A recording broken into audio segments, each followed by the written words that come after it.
2 ہفتے قبل فیصل شہزاد نامی نوجوان نے نیو یارک کے مشہور مقام ٹائمز اسکوائر میں مبینہ طور پر ایک کار کو بم سے اڑانے کی ناکام کوشش کی اور منگل کے دن اسے نیو یارک میں ایک عدالت میں پہلی دفعہ پیش کیا گیا۔ فیصل کی دی گئی معلومات کی بنیاد پر اس کیس کے متعلق پولیس تمام سراغ لگانے میں مصروف ہے۔ امریکہ میں مقیم مسلمان اس واقعے سے پریشان ہیں۔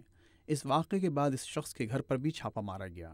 اس کا کہنا ہے کہ ایف بی آئی نے اس کے گھر پر چھاپا مار کر اس کے بچوں کے کمپیوٹر سے، جو کہ کارٹون فلموں سے بھرے ہوئے تھے، انفارمیشن ڈاؤن لوڈ کی۔ امریکہ میں کئی ریاستوں میں چھاپوں کے بعد ایف بی آئی نے 3 افراد کو حراست میں لے لیا، جنہیں بعد میں رہا کر دیا گیا۔ اطلاعات کے مطابق شہزاد نے پولیس کو بتایا کہ اس نے نیو یارک شہر سے باہر اس ڈنکن ڈونٹ شاپ سے $4000 اٹھائے تھے۔ امریکی حکام کے مطابق فیصل شہزاد کا کہنا ہے کہ اس نے بم بنانے کی تربیت پاکستان میں حاصل کی تھی۔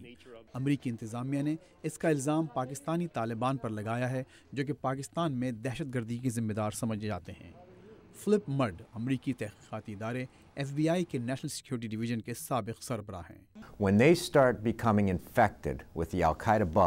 اس معاملے میں ہمارا واسطہ ایک ایسے گروپ سے ہے جو ماضی میں صرف پاکستانیوں کو یا افغانستان میں امریکیوں کو نشانہ بناتا تھا، لیکن اب القاعدہ سے تعلق کی وجہ سے انہوں نے اب نیو یارک میں امریکیوں کو مارنے کی منصوبہ بندی کی۔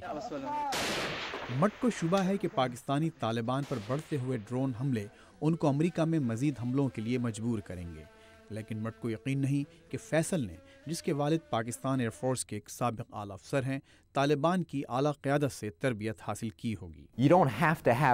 کسی کو بم بنانے کی تربیت کے لیے القاعدہ اور طالبان کی اعلیٰ قیادت تک رسائی کی ضرورت نہیں۔ نیو یارک میں چند پروپین کے ٹینکس جوڑ کر دہشت گردی کروانے کے لیے القاعدہ یا طالبان کو اپنے اندرونی راز افشا کرنے کی ضرورت نہیں۔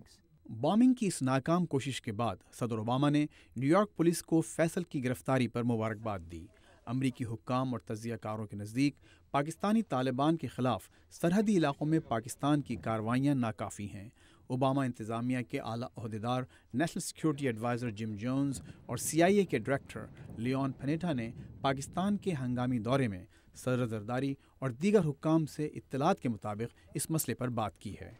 بعض تجزیہ کاروں کا کہنا ہے کہ اس واقعے کے بعد پاکستان کے لیے امریکی پالیسی میں تبدیلی پر غور کیا جا سکتا ہے۔ فیض رحمان، اردو VOA۔